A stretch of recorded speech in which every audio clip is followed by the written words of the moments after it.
There are 122 films from 22 different countries being shown at the Arizona International Film Festival. One of those movies is a documentary called The Record Man. Take a look. People used to actually make pilgrimages. They wanted to know, where were these records made? Where are you guys based? LA or New York? Miami, baby. Everybody from Florida wanted to record for Henry Stone. It was crazy. Henry was a hit man. He knew a hit when he had one. Henry was the consummate, true record man.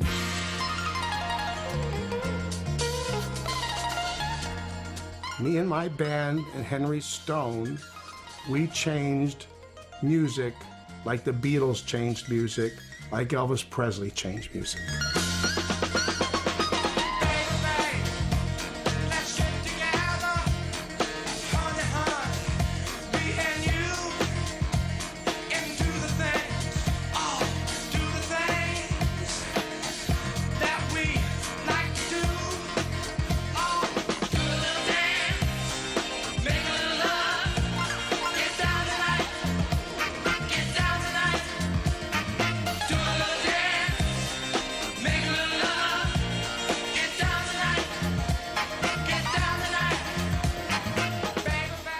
Very cool. Mitchell and Debra Egber, who produced the film, join us now to tell us more.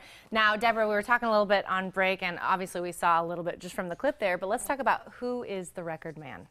The record man is Henry Stone, and he was a renegade record man. He was old school, looked like Colonel Sanders, and he stood up a studio in Hialeah, Florida, which is right outside of Miami, and it was a funky little studio, 8-track tapes.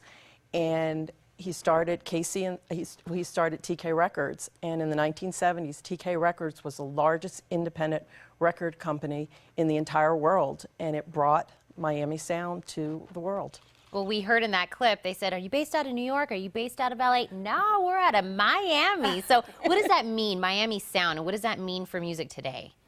Well, that's one of the reasons we made the film, is that a lot of people don't know, but all these hits came out of Miami. You know, you think of Los Angeles, New York, Nashville, you think of Motown and Stax Records, and Miami had a sound all its own, starting in the 60s with R&B music, and was heavily influenced by Bahamian music, something called Junkanoo that we get into the movie. As a matter of fact, KC and the Sunshine Band started out as KC and the Sunshine Junkanoo Band.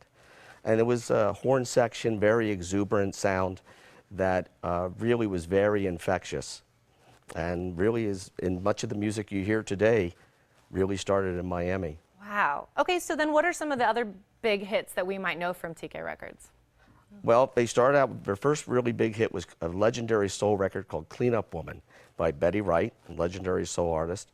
Then they went on to have Rock Your Baby, which was the first disco song that ever came out and ever charted internationally. And it's still in the top 25 singles of all time. And that was by George McCrae. And that was written by Harry Wayne Casey of Casey and the Sunshine Band, who used to work in the warehouse at TK Records, and that's where he was discovered. Then he went on to have a slew of hits that everybody knows from Casey and the Sunshine Band. Get Down Tonight, which you heard previously. That's the Way I Like It, Shake Your Booty, I'm Your Boogie Man, Boogie Shoes. And then Ring My Bell by Anita Ward, who's also in our film. And What You Won't Do for Love by Bobby Caldwell. So TK wasn't just about disco, even that's where they really exploded as a record company. But they were a very eclectic group of songs that came out of there, from R&B to jazz to disco. You know, when we're hearing all of this, you know, our eyes keep going, oh yeah, oh yeah. I know that song. Yeah. Why is it that you guys decided this was going to be your subject matter? You know, we wanted to do a documentary film. This is actually our first documentary film. Our director is extremely experienced. He's been up for a Grammy and everything like that. He's very, very experienced. And we had come about Henry and realized that we had this giant living in Florida near us. And I grew up in the 70s with disco and everything, so the music was very familiar to me. And we realized that people knew the songs, but they didn't know the artists. They didn't know the backstories behind the artists. And when we start checking and we were able to find all the people, they're lovely people to meet, to interview. Their stories are so compelling. We figured this story really needed to get out there. People just don't realize that all this music did come from this little place in Hialeah, Florida.